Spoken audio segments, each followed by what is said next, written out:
Hello friends, स्वागत है आपका आपके अपने लीगल चैनल कानूनी सोच में। दोस्तों, जैसे कि मैंने आपको कल बताया था कि अब से लगातार 7 दिन तक इस चैनल पर मैं आपके लिए एक सीरीज ला रहा हूं मेंटेनेंस को लेकर के, जिसमें आपको नए नए अलग अलग तरीके के जजमेंट मिलेंगे जो कि आपको अपने अपने केस में बहुत राहत दे सकते हैं।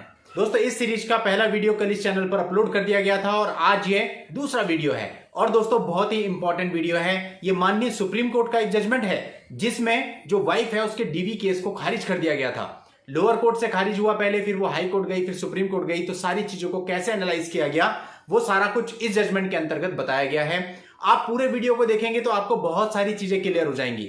देखिए दोस्तों, कभी आपने ये सोचा है कि सेक्शन 125 सीआरपीसी और डीवी के केस में जो मेंटेनेंस मांगा जाता है उनमें क्या डिफरेंस है? मेंटेनेंस 125 सीआरपीसी में भी वाइफ मांगती है और डीवी में भी मांगती है, तो क्या टेक्निकल डिफरेंस क्या है इसके अंदर? दोस्तों देखिए, इसमें टेक्निकल डिफरेंस ये है कि 125 सीआरपीसी का राइट वाइफ को हमेशा होता है। मींस जब तक वो आपकी लीगल वाइफ है वो 125 सीआरपीसी में आपसे मेंटेनेंस मांग सकती है।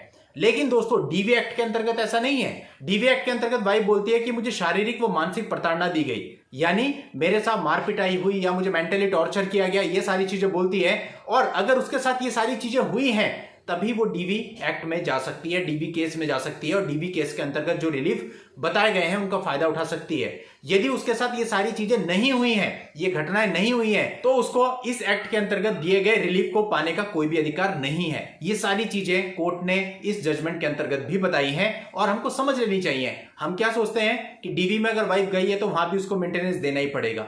अगर आप ये साबित कर देते हैं कि उसके साथ कोई अपराध ऐसा हुआ ही नहीं, उसको कभी फिजिकली या मेंटली टॉर्चर किया ही नहीं गया, वो किसी तरह से प्रताड़ित हुई नहीं, तो फिर उसका मेंटेनेंस भी खारिज हो सकता है, बल्कि पूरा का पूरा डीवी केस भी खारिज हो सकता है। क्योंकि डीवी केस के लिए जरूरी है कि जिस पर वो इल्जाम लगा रही है उसके साथ उसके डोमेस्टिक रिलेशनशिप हो और उस डोमेस्टिक रिलेशनशिप में रहते हुए उसके साथ इस प्रकार की क्रूरता की गई हो, प्रताड़ना की गई हो, केवल तभी वो इस एक्ट के अंतर्गत जा सकती है और इस एक्ट के अंतर्गत बताए गए रिलीफ का लाभ ले सकती है। तो दोस्तों, बने रहिएगा मेरे साथ इस वीडियो में, स्टार्टिंग से एंड तक पूरी जानकारी जजमेंट के बारे में, इस केस के बारे में आपको देने वाला हूं। और अगर आपने अभी तक भी इस चैनल को सब्सक्राइब नहीं किया है तो चैनल को जरूर सब्सक्राइब कर लें, क्योंकि चैनल को आप सपोर्ट देंगे तो नई नई सीरीज आपके लिए लाने के लिए हम भी मोटिवेट होते रहेंगे। अब दोस्तों, इस मामले में वाइफ ने हस्बैंड, सास ससुर और अपनी ननद पर डीवी का केस डाल दिया और उसने इसके अंतर्गत शेयर होल्ड हाउस में अपना राइट मांगा, यानी रेसिडेंस राइट मांगा, और इसके अलावा मेंटेनेंस भी क्लेम किया अपने और अपनी डॉटर के लिए। लेकिन दोस्तों, मजिस्ट्रेट ने उसका जो ये केस था ये खारिज कर दिया, क्योंकि इसमें कहीं ये साबित ही नहीं होता था कि उसके साथ किसी भी प्रकार की कोई क्रूरता हुई है।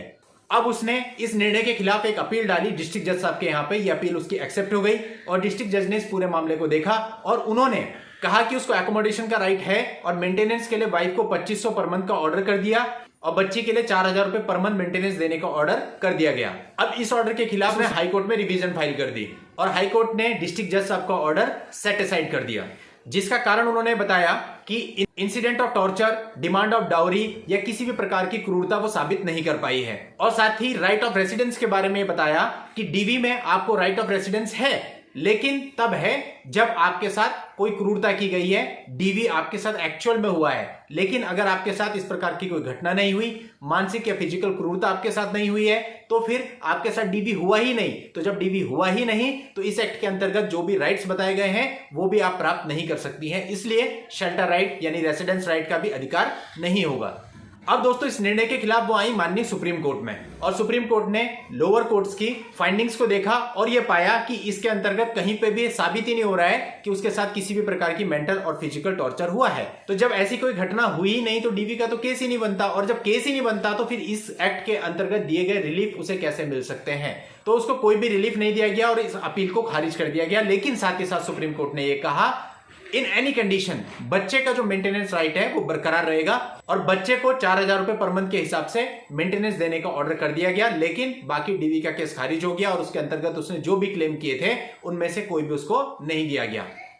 तो दोस्तों, बहुत ही इंपॉर्टेंट निर्णय है और ऐसे निर्णय आपको अपने मामले में यूज करने चाहिए ताकि आपको उससे रिलीफ मिल सके। आपकी हेल्प के लिए इस जजमेंट का लिंक आपको इस वीडियो के नीचे डिस्क्रिप्शन में मिले, वहां जाकर के जजमेंट पे क्लिक करके आप इसको पढ़ सकते हैं, कॉपी और डाउनलोड कर सकते हैं। और यदि किसी भी व्यक्ति को डिस्क्रिप्शन में जजमेंट देखना नहीं आता है तो कमेंट में मुझे बता सकता है, मैं उस पर भी एक वीडियो लेके आ जाऊंगा कि आपको जजमेंट कैसे देखना है। नेक्स्ट वीडियो में नई लीगल जानकारी के साथ मैं आपसे फिर मिलता हूं, तब तक के लिए goodbye and thank you for watching, take care.